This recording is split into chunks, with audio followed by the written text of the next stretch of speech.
அராஜகம் பண்ணணும், பிரச்சனை பண்ணணும்னு நினைச்சேன்னா எங்க வேணாலும் வச்சுக்கலாம். நாங்க நினைக்கிறோம் இளைஞர்களை ஒழுங்குபடுத்த வேண்டும் என்று சொன்னால் அந்த இளைஞனுக்கு பின்னால் அவனது குடும்பம் இருக்கிறது. அதையெல்லாம் நாங்கள் கணக்கு போட்டு பார்த்து கொண்டிருக்கிறோம். ஆனா நீயே எதையாவது வாங்கி ஊத்தி எப்படியாவது பிரச்சனை பண்ணி இந்த வழியிலாவது ஜெயிச்சிடலாம்னு ஒரு கணக்கு போட்டு அடாவடி செய்ய நினைத்தால் சரியான பதிலடி கொடுப்போம்.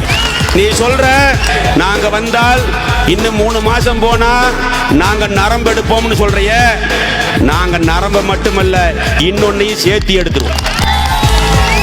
அந்த டயலாக் எல்லாம் ஒப்பனும் அங்கங்க வச்சுக்க, இங்க எடுக்காது. நீ என்ன டயலாக் பேசினாலும் சரி, உன்னுடைய சகாப்தம் கரூர் மாவட்டத்திலே முடிவு கட்டப்படும். எங்களுடைய இளைஞர் பட்டாளம் புறப்பட்டால் திமுகவை தவிடுபடியாக்கி விடுவோம்.